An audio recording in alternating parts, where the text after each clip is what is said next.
এরকম বেশি হয় যে আপনার পায়ে কমজোরি হতে পারে, পায়ে প্যারালাইসিস হতে পারে। তো এই হাড়ের জন্য, হাড্ডির জন্য কি ফুডটা সবথেকে ভালো?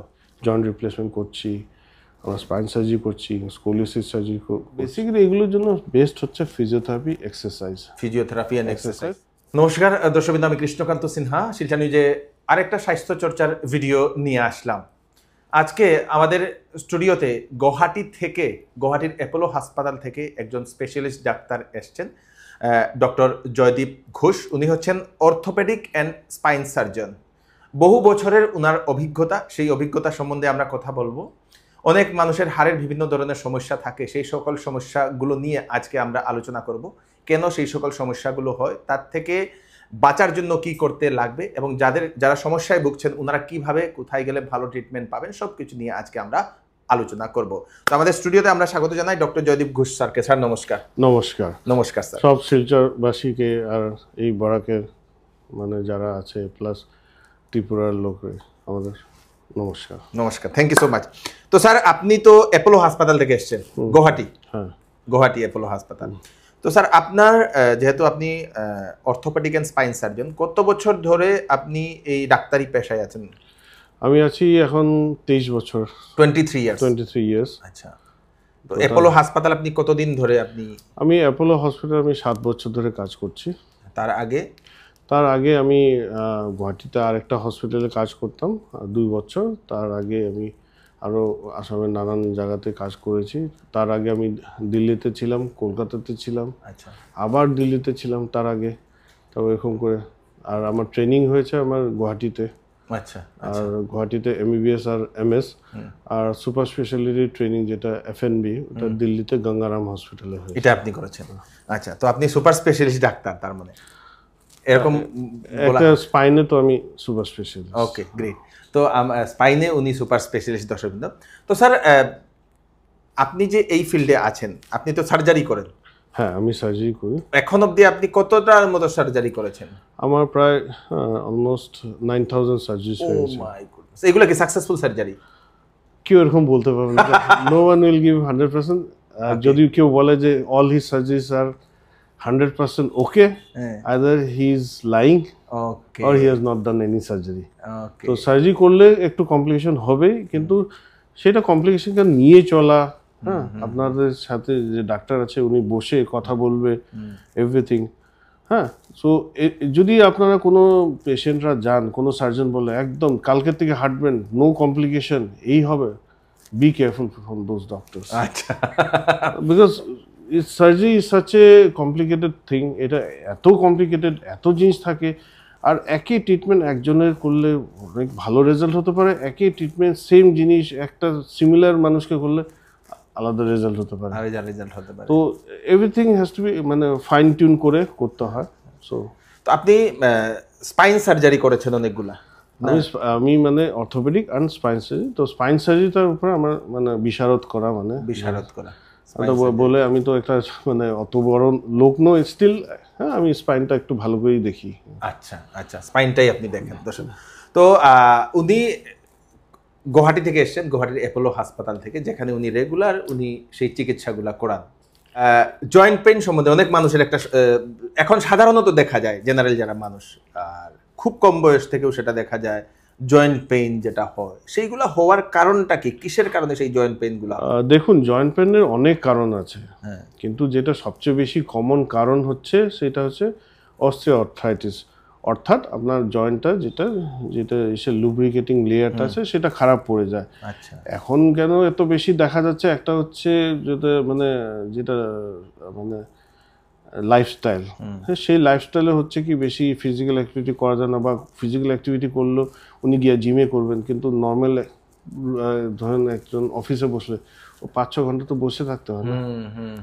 ও জিমে গেলে সেই বসে থাকাটার মানে সে কম্পেনসেট অত একটা হয় না। আচ্ছা। তারপর সেকেন্ড হচ্ছে আপনার প্রপার নিউট্রিশন। অর্থাৎ আগে যেটা কোয়ালিটি নিউট্রিশন পাওয়া যেত, এখন সার দিয়ে, পেস্টিসাইড দিয়ে আর হরমোন দিয়ে বাড়ানো জিনিসের অত ওরকম মানে সেই কোয়ালিটিটা থাকে না, যেটা গ্রামে ওখানেই মানে গোবর দিয়ে যেগুলো বানানো হতো, ফসল হতো, ওটাকে নিয়ে টুকিয়ে নেক্সট ডে রান্না হতো, তো সেটা হয় না। তারপর আরেকটা যেটা হচ্ছে, যেটা আপনি শিলচরে দেখতে পারেন, গুয়াহাটিতে দেখতে পারেন, যে high rise building without any exposure to sun. হ্যাঁ, সানের এক্সপোজার খুবই দরকার, ওটা vitamin D. Sun is the মানে যেটা বলে সবচেয়ে মেইন ইম্পর্টেন্ট এনার্জি সোর্স এই পৃথিবী, মানে ওটাই একটাই সোর্স। তো সান এক্সপোজার খুবই দরকার। এক্সেসিভ সান এক্সপোজারও একটু প্রবলেম থাকে, কিন্তু এডুকেট সান এরকম বাড়িতে, হ্যাঁ, মানে যেগুলি ফ্ল্যাট থাকে সেইগুলোতে সান এক্সপোজার কম হয়, সেই মানুষগুলারই এইরকম সমস্যা। প্লাস সেকেন্ড থিং হচ্ছে, যখন গ্লোবাল ওয়ার্মিং হয়ে যাচ্ছে, তো আপনার যেটা লো টেম্পারেচার গুড কোয়ালিটি সান রেজ সেটা পান না। এখন গেলে আইদার খুব বেশি তীব্র গরম হবে যেখানে আপনি থাকতে পারবেন না, তো তার জন্য আপনি নিজেকে প্রোটেক্ট করে তো আপনি সানের এক্সপোজার হবে না। তো সানের সাথে হিটও আসে, হিটটা খারাপ, কিন্তু সানলাইটটা পার্টিকুলারলি সকাল দিকে বেশি হয়, এটা ভালো। হ্যাঁ ভালো। আর এটা দেখা গেছে যদি যারা মানে কৃষক ভালো ভিটামিন ডি থাকে তাদের, না হ্যাঁ, যারা বাইরে কাজ করে ভালো থাকে, যারা ইনডোর কাজ করে, আর আজকাল সব অফিসের কাজ তো ইনডোর হবে, ভিটামিন এসির ভিতরে থাকি, তো ওটার জন্য কি হয়, বোনসগুলো উইক হয়, জয়েন্টসগুলো বেশি অস্টিওপোরোসিস হয়, বেশি করে অস্টিওআর্থ্রাইটিস হয়, আর তার জন্য এরকম এই প্রবলেম থাকে। তো আমি যেটা শুনেছিলাম, আমি জানি না স্যার আমি রাইট অর রং, অস্টিওপোরোসিস মানে যে হাড়গুলো থাকে সেগুলো ছিদ্র হয়, এরকম কি? মানে ছিদ্র মানে আপনি মানে কোয়ালিটিটা খারাপ হয়ে যায়। এখন ধরুন আপনার বাড়ির ছাদ ঢালাই করবেন, তার কি হবে, আপনি যদি মানে তার যদি সিমেন্ট লাগবে, রড লাগবে, বালি লাগবে, পাথর লাগবে, জল লাগবে, প্রপার ফর্মা লাগবে, তারপরে গিয়ে প্রপার আপনার হাড় তৈরি হবে।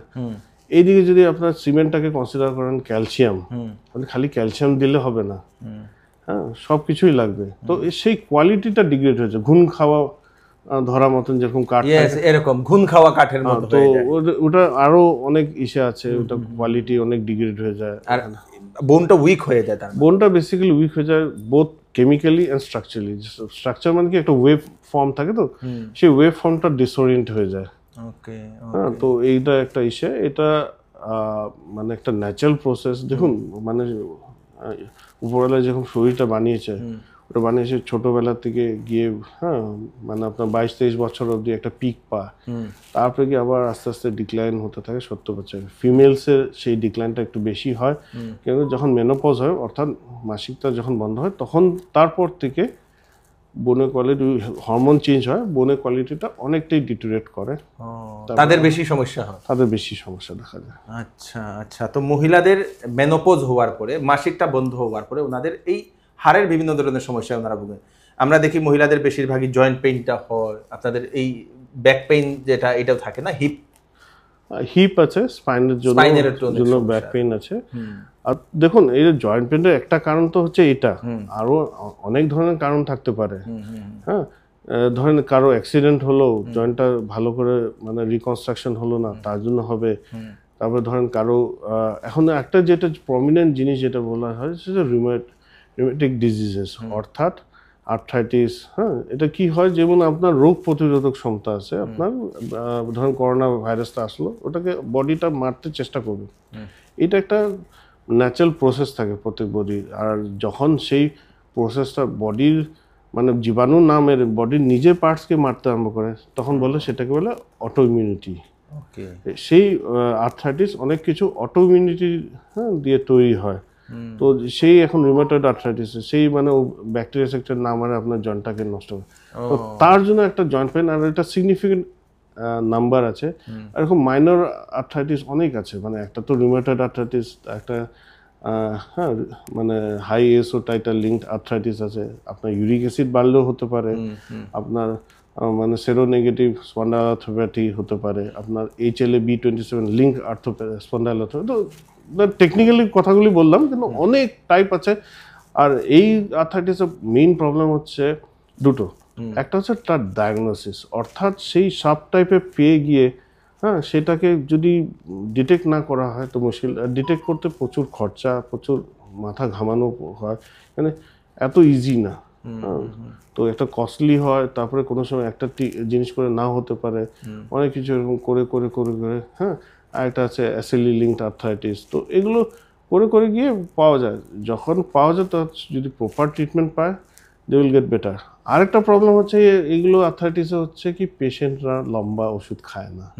আপনাকে 2 বছর 3 বছর না, আপনাকে 20 বছর হতে পারে ওষুধ খেতে হতে পারে, যেরকম ডায়াবেটিস লাইফস্টাইল ডিজিজের মতো, লাইফস্টাইল ডিজিজ মতো এরকম খেতে হবে। তো সে তো পেশেন্ট তো জেনারেলি খায় না, ওরা 6 মাস খেলো, ওদের ভালো হলো, তারপর চলে গেল, আর ইমিডিয়েটলি ওষুধ বন্ধ করার পরেও ফ্লেয়ার আপটা হয় না। ফ্লেয়ার আপটা হতে পারে 3-4 মাস পরে।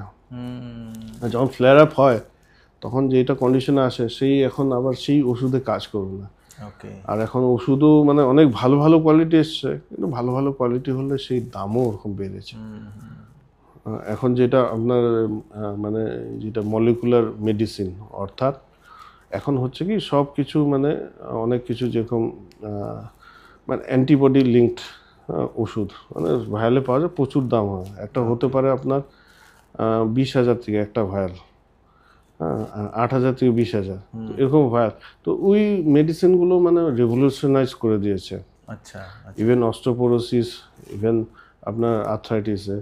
হ্যাঁ, তো সেইগুলোতে গিয়ে মানে যেই মানে প্রোটিনটা প্রবলেম করে সেই প্রোটিনটাকে সে ব্লক করে, একদম টার্গেটেড ট্রিটমেন্ট হয়। আচ্ছা, তো এখন সেই ট্রিটমেন্টের দাম অনেক বেড়ে গেছে, এখন সাধারণ লোকের করাটা খুব মুশকিল। তো আমরা যেই আমার আর্থ্রাইটিস পেশেন্ট যাদের রিউমেটিক আর্থ্রাইটিসে ভুগে, একটাই রিকোয়েস্ট হবে, যদি আপনার ডাক্তার না বলে তত পর্যন্ত আপনি ওষুধ বন্ধ করবেন না। আচ্ছা, যত সময় ডাক্তার না বলে। হ্যাঁ, যেই চেঞ্জ করতে হবে সেই ডাক্তার করবে। আপনার হতে পারে আপনার আশেপাশে পাড়া প্রতিবেশী বলবে যে এতদিন ওষুধ খেয়ে যাচ্ছিস, কি হচ্ছে, কিন্তু বন্ধ করতে হলে go back to your doctor and ও বলবে। ঠিক আছে, তো এইগুলা থেকে বাঁচার জন্য কি করতে লাগবে? দেখুন, একটা তো হচ্ছে যেটা অস্টিও আর্থ্রাইটিসে বাঁচার জন্য সেই জিনিস আপনার অ্যাক্টিভিটিটা মডিফাই করতে হবে। ফিজিক্যাল অ্যাক্টিভিটি, ফিজিক্যাল এক জায়গায় বসে থাকা, অফিসে বসে থাকা সেটা খারাপ। আপনাকে একটু ঘুরে করতে হবে, হাঁটাহাঁটি করা, খুব এক্সেসিভ ফিজিক্যাল অ্যাক্টিভিটি না করা, মডারেট ফিজিক্যাল অ্যাক্টিভিটি।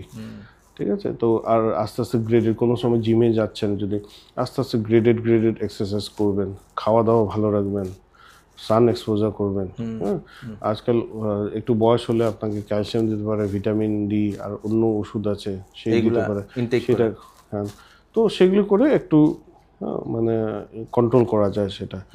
যাদের ধরেন রিউমেটিক যেটা অটোইমিউন আর্থ্রাইটিস যেটা আছে সেটার থেকে মানে কি হয়, আমি একটাই বলবো যে প্রথম diagnosis as quick as possible and as quick as treatment. যদি তাড়াতাড়ি ডায়াগনোসিস হয়, তাড়াতাড়ি ট্রিটমেন্ট হয়, ওদের রেজাল্ট ভালো হয়। যদি ওরা ডিলে করে তখন রেজাল্ট। এটা সিম্পটমটা কি আপনি যেটা বললেন? এটা আলাদা আলাদা আলাদা আপনার হচ্ছে যেমন রিউমেটিক আর্থ্রাইটিস হতে পারে, হ্যাঁ, মানে রিউমেটয়েড আর্থ্রাইটিস হতে পারে আপনার জয়েন্টসে পেইন সকালবেলা, বেশিরভাগ মহিলাদের হতে পারে আপনার।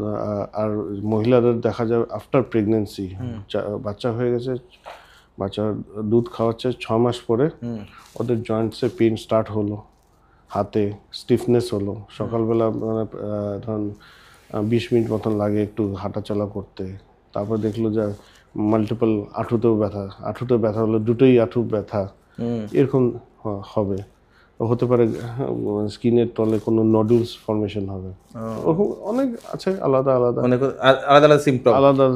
একটা আছে যে ধরুন অ্যাঙ্কালোজিং স্পন্ডিলাইটিস, সেটার মধ্যে আপনার জয়েন্টটা স্টিফ হয়ে যাবে, একদম রাজহাড়টা মুভমেন্ট করা যায় না। বাকি জয়েন্টসে ব্যথা থাকবে কিন্তু রাজহাড় মুভমেন্ট করা যায় না। বেশিরভাগ পাওয়া যায় জেন্টসে, ফিমেলসের জায়গায়। ঠিক আছে, পাওয়া যায় ধরুন 17 থেকে 30 বছর অবধি এই টাইমে। হ্যাঁ, তা ওদের সাথে হতে পারে চোখের অ্যালার্জি হতে পারে, কোনো সময় স্কিনের প্রবলেম হতে পারে, সোরিয়াসিস থাকতে পারে। এইগুলো সিম্পটম, এইগুলো মানে সেই একটা ভাস্ট একটা মানে জিনিস আছে। এগুলো তো টেস্টের পরে বোঝা যাবে, টেস্ট, ক্লিনিক্যাল টেস্ট সব কিছু মিলে এগুলা একজন এক্সপার্ট ডাক্তারের কাছে গেলে এটা করা হয়। তো এটা বেসিক্যালি কারা ট্রিট করে, একজন হচ্ছে অর্থোপেডিক সার্জনরা ট্রিট করে, আর আছে মেডিসিন স্পেশালিস্ট, আর আছে রিউমেটোলজিস্ট, এই তিনজনরা ট্রিটমেন্ট করে। এখন আমরা এটা জয়েন্ট পেনটা জানলাম দর্শকবৃন্দ, এখন আমরা সেই low back and slip disc problem সেটা নিয়ে আমরা আলোচনা করব। সেই স্লিপ ডিস্ক প্রবলেম আমাদেরও স্পেশালি আমারও এরকম মনে হচ্ছে, জানি না, তো এই লো ব্যাক পেইন এবং স্লিপ ডিস্ক প্রবলেমটা এটা কেন হয় স্যার? দেখুন, আমাদের হাড়, হ্যাঁ, হাড় থাকে, হাড় মানে রাজহাড়ের হাড় থাকে, হাড়ের মধ্যে থাকে আপনার ডিস্ক। ডিস্কটা হচ্ছে সফট একটা জিনিস, হ্যাঁ, যেটার জন্য একটু মুভমেন্ট পসিবল। নাহলে যদি আমাদের রাজহাড়ে কোনো সেরকম মুভমেন্ট করার জিনিস থাকতো না, তো আমরা না আগে ঝুঁকতে পারতাম, কেউ পিছনে ডাকলে আমরা না পিছনে দেখতে পারতাম। তো দ্যাট ইজ এ নেসেসারি, কিন্তু সেটার উপর অনেক প্রেশার মানে আসে, মেকানিক্যাল প্রেশার হয়, বসে আছেন অনেক টাইম বা কোনো ভারী জিনিস উঠালেন, তো সেই ডিস্কের উপর প্রেশার। ডিস্কটা হচ্ছে টায়ারের মতন, বাইরে থাকে একটা লেয়ার ফাইবারসের, আর ভিতরে থাকে টায়ারে থাকে হাওয়া, এখানে থাকে একটা জেলি মতন জিনিস, জেলি। তো সেই জেলিটা হয় কোনো সময় বেরিয়ে আসে, জেনারেলি সেইটা পিছন দিকে বেরিয়ে আসে যেখানে নার্ভগুলো থাকে। আর জেলি জিনিসটা হচ্ছে নার্ভের উপরে দুইটা অ্যাকশন করে, একটা হচ্ছে ফিজিক্যাল, তার উপরে একটা কোনো নার্ভের উপরে ফিজিক্যালি টাচ হলে সেটা নার্ভে আঘাত পায়, প্লাস যে কেমিক্যালটা তৈরি যেটা বাড়ায় সেটা নার্ভের জন্য টক্সিক, ওখানে রিয়াকশন করে, তার জন্য ব্যথা। এখন নার্ভটা হচ্ছে স্পাইনের মধ্যে হলে আপনার হচ্ছে, তো আপনার ব্যথা আপনার সামনের দিকে আসতে পারে, পিছন দিকে, হ্যাঁ, কোমরে গিয়ে আপনার পায়ে চলে আসতে পারে। কারণ এরকম বেশি হয় যে আপনার পায়ে কমজোরি হতে পারে, পায়ে প্যারালাইসিস হতে পারে, বা ইভেন পেচ্ছাপ, হ্যাঁ, বা পায়খানা বন্ধ হয়ে যেতে পারে। তো এটার একটা ওয়াইড স্পেকট্রাম আছে। একটা সিম্পল ডিস্ক যেখানে কোনো প্রবলেম নাই, ন্যাচারালি ওটা ঠিক হওয়ার থেকে আরম্ভ করে একটা মানে একটা সিভিয়ার কন্ডিশন, হ্যাঁ, সেখানে ওর পেচ্ছাপ, পায়খানা, আর ইভেন লিঙ্গর ফাংশন যেটা সেক্স, হ্যাঁ, ওটা মানে ইরেকশন মিলস, ওটাও প্রবলেম হতে পারে। ওকে ওকে। তো এটাতে মানে সেই ডিস্কটা আপনাদের নার্ভের উপরে চাপ দেয়? হ্যাঁ, নার্ভের চাপ দেয়। তার দুইটা প্রবলেম হয়, নার্ভের উপরে ফিজিক্যাল চাপ, একটা কিছু একটা ধরেন আপনার হাতের মধ্যে এখানে, কোনো হাতের মধ্যে প্রেশার পড়তে হাতটা ঝিনঝিন করবে না, ওটা একটা, প্লাস সেই যেটা কেমিক্যাল আছে যে নার্ভেতে মানে ডিস্কেতে পারে, সেটা টক্সিক নার্ভের জন্য। ওখানে ধরেন মানে এটা নার্ভে লাগলে ওখানে রিয়াকশন হয়, ওকে, নার্ভটা ফুলে যায়, নার্ভটা লাল হয়ে যায়, ঠিক আছে, নার্ভটা মানে ইসে হয়ে যায়, তার সাথে রক্ত চলাচল ওখানে আসে, ব্লাড ভেসেলগুলো বেড়ে যায়, সব মিলে। তো বেসিক্যালি ওখানে জিনিসটা প্রবলেমটা হচ্ছে। আর যেই নার্ভটা যেখানে চলে যাবে, হ্যাঁ, আপনার যেই দিকে চলে যাবে সেই জায়গায় আপনার ব্যথা পাবে। এখন ধরেন আপনার টেলিফোন লাইন আপনার, হ্যাঁ, শ্রীকোনা থেকে আসছে, হ্যাঁ, শিলং থেকে আসছে, শ্রীকোনা থেকে শিলচর পড়ে, আর শিলং থেকে আসার লাইনটা যদি আপনি শ্রীকোনাতে কেটে দেবেন, কি হবে, শ্রীকোনার থেকে এখানে পুরো আপনার ঝিঝি হবে না, সিমিলার, যেখান থেকে ওটা ব্লক হবে তার যেটা ফাংশন আছে সেখানে আপনি প্রবলেম পাবেন।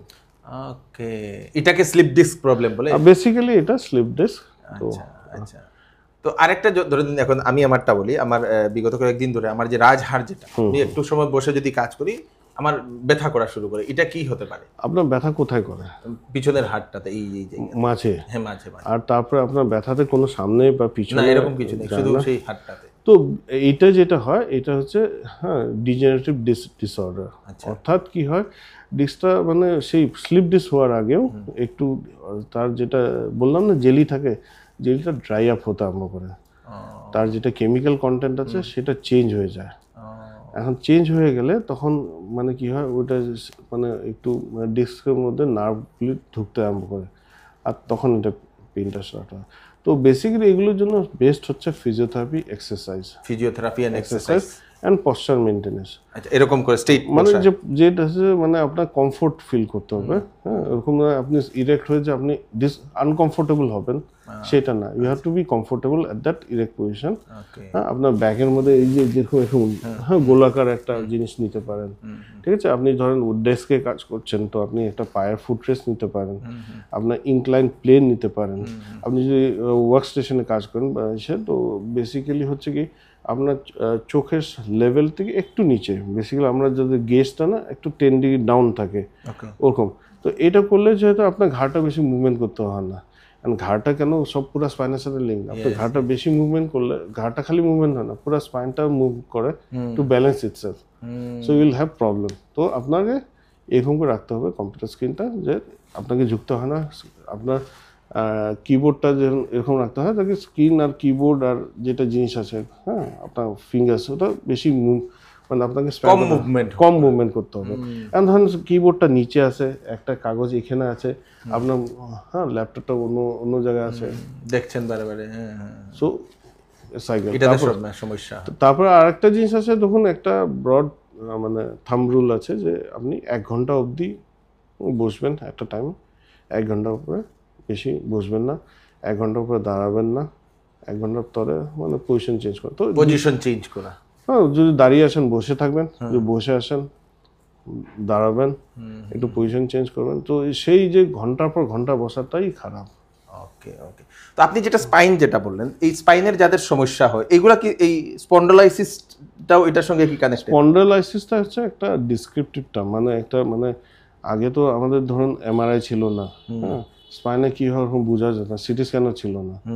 তো একটা ডিসক্রিপটিভ টার্ম, সেটা কি হয় স্পাইনটাকে যখন মানে অটোপসি হয় কারো মানে তখন কি চেঞ্জ আছে সেটা দেখে বলা হতো। তো ওগুলি কয়েকটা হাড় বেড়ে যায়, ডিস্কের মধ্যে জলটা শুকিয়ে যায়, হ্যাঁ ওরকম। কিন্তু এখন তো এখনের যে হচ্ছে এমআরআই আর যেটা সিটি স্ক্যান, সেটা দিয়ে আমরা এক্স্যাক্টলি ওই টাইমে কি হচ্ছে আপনার সেটা হ্যাঁ দেখা যায়। তো সেই হিসাবে আমরা এখন ডায়াগনোসিসটা আরও রিফাইন্ড হয়ে গেছে। আচ্ছা, আমরা বলতে পারি এই লেভেলের ডিস্কের প্রবলেম এই সাইডে হয়েছে, এই নার্ভে এফেক্ট করেছে, এইটা হয়েছে, এইদিকে হাড় বেড়েছে, এইদিকে এইটা হয়েছে।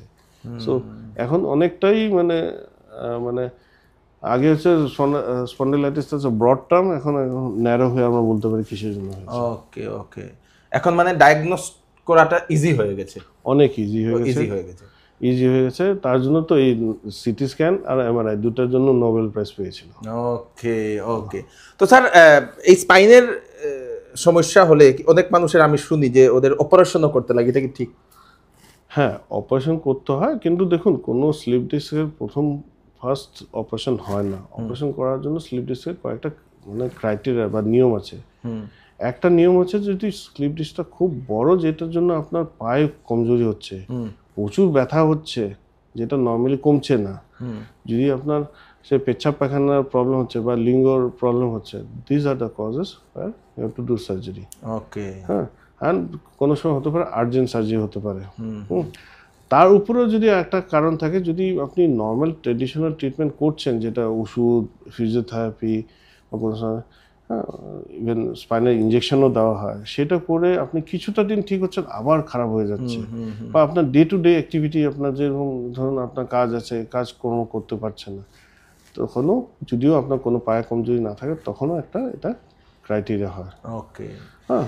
তো অনেক মানুষের এটা প্রশ্ন থাকে আর কি জেনারেলি, যে আমাদের যে হাড়ের যে লুব্রিকেন্ট যেটা, এটাকে ফিল করার জন্য কোনো ধরনের সুপার ফুড থাকে নাকি খাবার কিছু খেলে? দেখুন সুপার ফুড তো থাকে, কিন্তু যদি আপনি সুপার ফুডে খেয়ে থাকবেন তো কাজ দেবে না। আচ্ছা, সো মানে ব্যালেন্স ডায়েট হতে হবে, সবকিছু আপনার পরিমাণে, সবকিছু যেটা আপনি এসে হেলদি জিনিস আছে সব। তো এই হাড়ের জন্য, হাড্ডির জন্য কি ফুডটা সব থেকে ভালো আপনার মতে? দেখুন একটা হচ্ছে ভিটামিন ডি থাকার জিনিস, এটা তো আপনারা তো সেই ট্যাবলেটের ফর্মে আমরা ট্যাবলেটও পাওয়া যায়, এমনি আপনার সে দুধ, ক্রিম, হ্যাঁ তারপর দই, হ্যাঁ তারপর আপনার ডিমের মধ্যে পাওয়া যায়।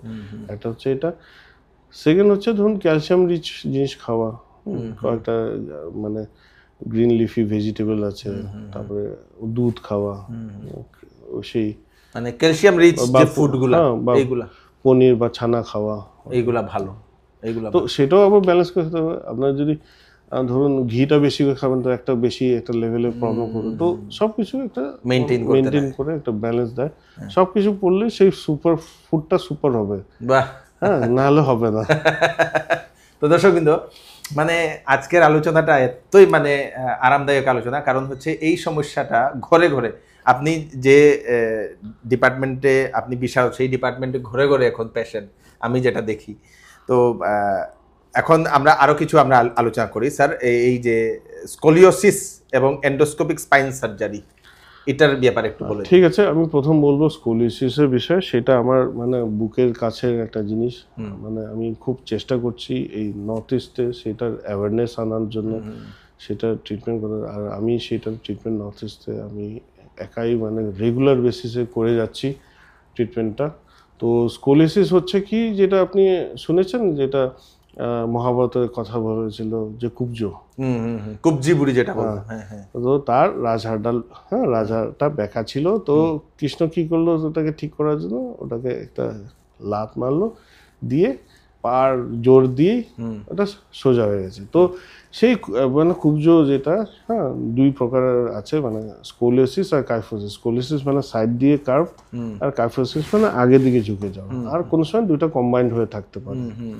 এইটা মানে অনেক সময় মানে যেটা কমন যেটা ভ্যারাইটি সেটাকে বলা হয় মানে অ্যাডোলেসেন্ট ইডিওপ্যাথিক স্কোলিওসিস। সেটা দেখা যায় বেশিরভাগ ছোট মেয়েদের, 12 থেকে ধরেন 19 বছর, হ্যাঁ সেটা কোনো কারণ থাকে না, কিছুটা মানে জেনেটিক ফ্যামিলিতে থাকে, স্পাইনটা বেন্ড হয়ে থাকে। বেন্ড হতে থাকলে এখন সেই জিনিসটা একটা ছোট বাচ্চা মেয়ের জন্য খুব একটা মানে প্রবলেমেটিক, একটা তো দেখার জন্য খারাপ, প্লাস যদি বেশি বেড়ে যায় ইভেন তখন মানে একটু নার্ভের উপরে চাপ পড়তে পারে, প্যারালাইসিস হতে পারে, বা শ্বাস প্রশ্বাসের কষ্ট হয়। তো সেটা আমি খুব চেষ্টা করছি, আর এইটাই মেইন কারণ। আর থ্যাংক ইউ আমাকে ডাকার জন্য এখানে শিলচরে, আমি সেইটাই হচ্ছে আমার মেইন হচ্ছে সেইটা, সেই জন্য। তো কেউ যদি এরকম স্কোলিওসিস পেশেন্ট থাকে তার ট্রিটমেন্ট হয়, ট্রিটমেন্ট গুয়াহাটিতে হয় না? হ্যাঁ গুয়াহাটিতে হয়, আমি করি রেগুলার বেসিসে করি। তো তার জন্য আমি এই মাধ্যম দিয়ে আপনাকে জানাচ্ছি, আপনি যদি কোনো পেশেন্টকে জানেন আমার কাছে পাঠান, I am the person to do it. তো বেসিক্যালি হচ্ছে কি আমরা কতগুলি এক্সরে করি, এমআরআই করি, দেখি ওটা একটা ডিগ্রি হয় কজ অ্যাঙ্গেল। তো মোটামুটি যদি 40-এর উপর হয় জেনারেলি ওটা সার্জারি হয়, 40-এর নিচে থাকলে 30 থেকে 40, হ্যাঁ ওটার মধ্যে বেল্ট লাগানো হয়। আর যদি 20 এরকম থাকে তাহলে কিছু ট্রিটমেন্ট না, খালি এক্সারসাইজ। আচ্ছা, কিন্তু ওদেরকে দেখে থাকতে হবে, কেন কি যেই বাচ্চা আছে ধরুন 12 বছর ওনার মাসিক স্টার্ট হয়, তখন হচ্ছে বাচ্চার লেন্থটা গ্রো করে, তখন আপনাদেরকে দেখতে হয় যে হতে পারে সেই স্কোলিওসিসটা প্রথম ডিগ্রি মানে 15 হতে পারে, বা 6 মাসে হতে পারে ওটা 40 পৌঁছে যেতে পারে। তো সেটা দেখতে হবে, ওটা নেগলেক্ট করা জিনিস না। হ্যাঁ সেটা যেটা ইনিশিয়ালি বলা হবে খালি এক্সারসাইজ, ওটা সার্জারিতে টার্ন আপ হতে হবে। আর যদি ওটা নেগলেক্ট করে 2 বছর হতে পারে ওটা 120 ডিগ্রি পৌঁছে যাবে। তো এত ডিগ্রি পৌঁছে গেলে তখন সার্জিক্যাল মানে সেটা প্ল্যানটাও খুব মুশকিল হয়। তো স্কোলিওসিসের মানে বেসিক্যালি আমি একটাই জিনিস বলতে চাই যে খালি যে সার্জারি সেটা না, হ্যাঁ যে মানে কনজারভেটিভ ট্রিটমেন্টও হয়, ঠিক আছে। স্কোলিওসিস ইভেন অ্যাডাল্টসও পাওয়া যায়, হ্যাঁ ইভেন আপনার শিশুদেরও পাওয়া যায়, হ্যাঁ ইভেন আপনার মানে মানে ফিমেলসের বেশি পাওয়া যায়, কিন্তু মেলসেও পাওয়া যায়। ইভেন কোনো সময় এটা অ্যাক্সিডেন্ট হয়ে হয়, হ্যাঁ ইভেন কোনো সময় এটা টিবি বা অন্য ইনফেকশনের পর হয়। তো এটা একটা জিনিস। তো আমি আপনাদেরকে বলে দিচ্ছি, এরকম মানে খুব সুন্দর একটা জিনিস যেটা আমি আগেও জানতাম না, যে এই জিনিসগুলোর নাকি ট্রিটমেন্টও হয়। যেরকম কুব্জ হয়ে থাকা দর্শকবৃন্দ, খুব খারাপ লাগে দেখতে ওনাদেরকে, পিছনের হাড়টা মানে বিভিন্ন ধরনের বাঁকা হয়ে যায়। তো সেই জিনিসটার স্যার স্পেশাল ট্রিটমেন্ট করেন গুয়াহাটির অ্যাপোলো হাসপাতালে। তো ওনার সঙ্গে আপনারা সেটা কন্ট্যাক্ট করে নিতে পারেন। যদি আপনাদের আশেপাশে এরকম কোনো ব্যক্তি থাকে আপনারা নিশ্চয়ই ওনাকে পাঠিয়ে দেবেন। এখন আমরা এন্ডোস্কোপিক স্পাইন সার্জারি নিয়ে আমরা একটু আলোচনা করছি, বলুন এন্ডোস্কোপিক স্পাইন। হ্যাঁ দেখুন, এখন আগে যেটা স্পাইন সার্জারি ছিল ওটা হচ্ছে পুরো জিনিসটা খুলে করলে জিনিসটা হয় কি অনেক টিস্যু ড্যামেজ হয়, পেশেন্টের ব্যথা বেশি হয়।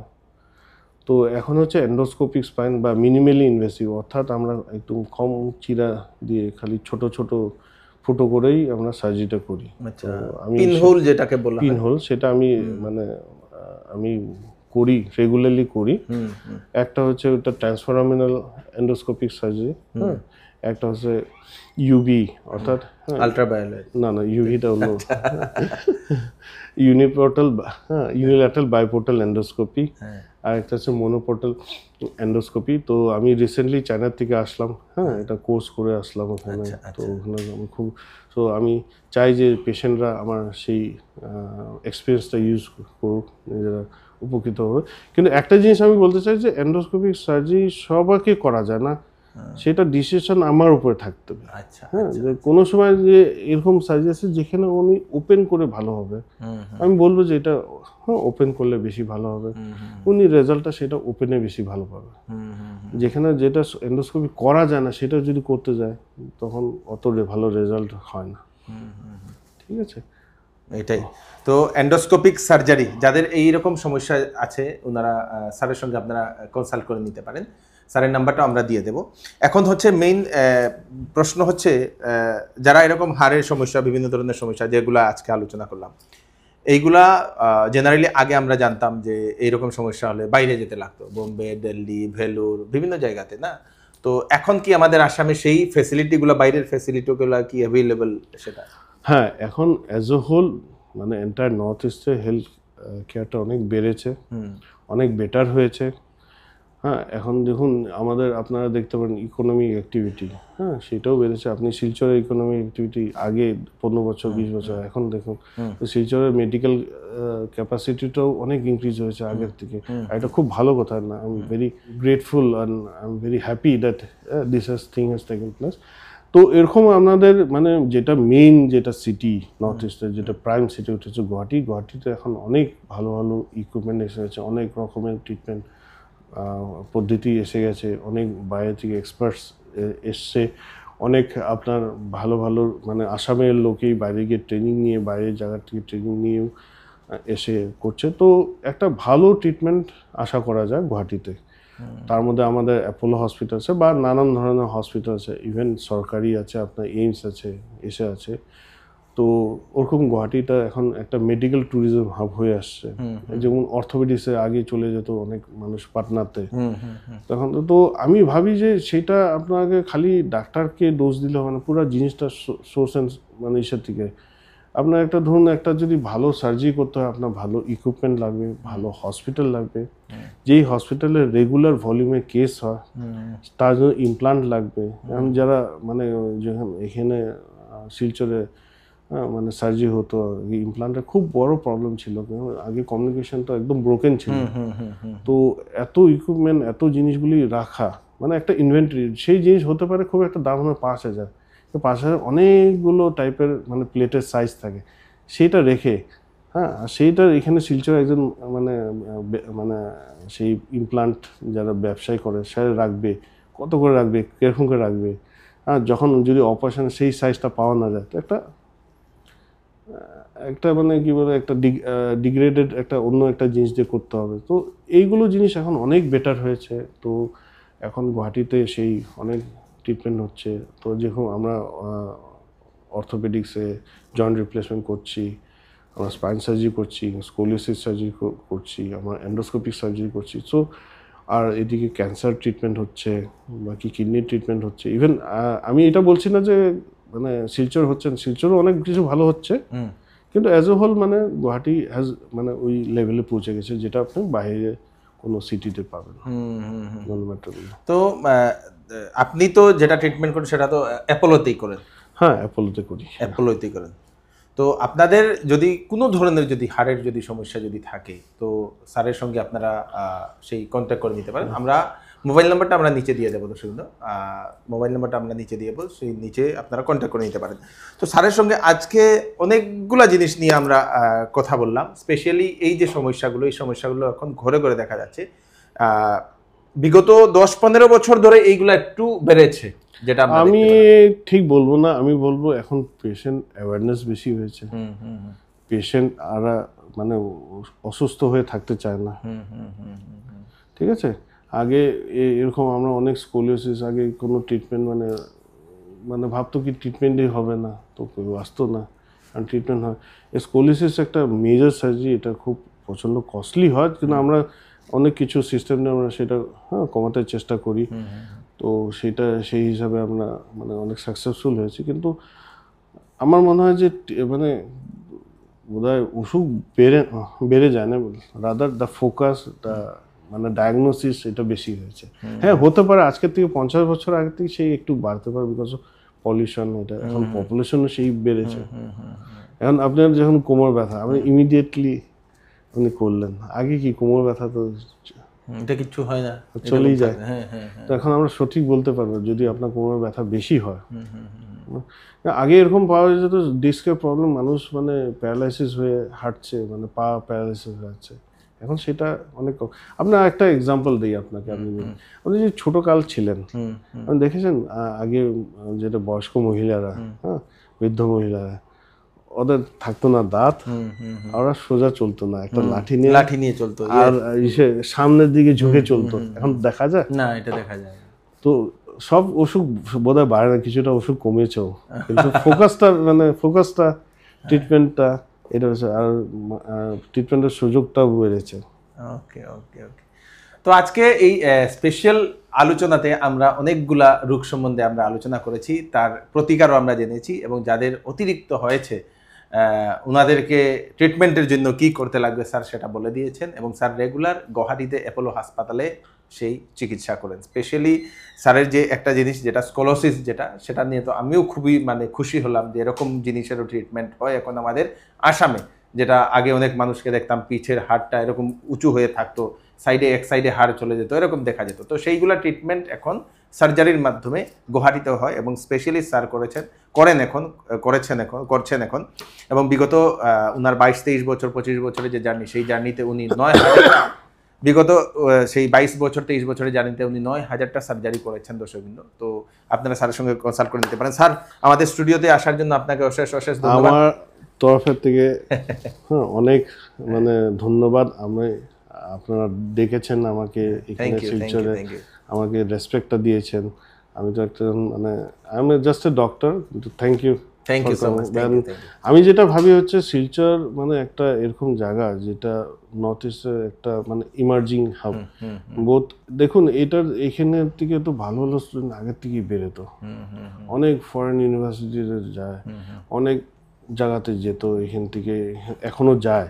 তো একটা হিউম্যান রিসোর্স পয়েন্টের থেকে খুব একটা ভালো জায়গা, কিন্তু সেই হিসাবে এখানে because of communication, lack of communication, সেই এখানে আসতে পারে না, কিছু জিনিস আসতে পারে না, কিছু জিনিস যেতে পারে বলে একটা ক্লোজ এনভায়রনমেন্ট, ইকোনমিটাও তো বৃদ্ধি পায় না। আমার মনে হয় এখন things are looking up and it will look up further. Thank you so much for coming. Thank you. তো ভিডিওটা স্পেশাল, খুব ভালো কয়েকটা ইনফরমেশন আজকে আমরা পেলাম, আমি নিজেও পেলাম।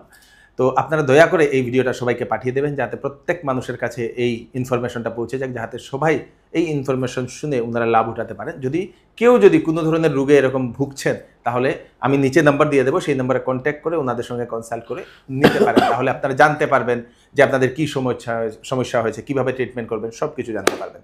তো আমি কৃষ্ণকান্ত সিনহা আবার নতুন একটি ভিডিও নিয়ে আসবো। ততক্ষণ আপনারা সুস্থ থাকবেন, সেফ থাকবেন। ধন্যবাদ স্যার, ধন্যবাদ again. Thank you to Silchar. Thank you.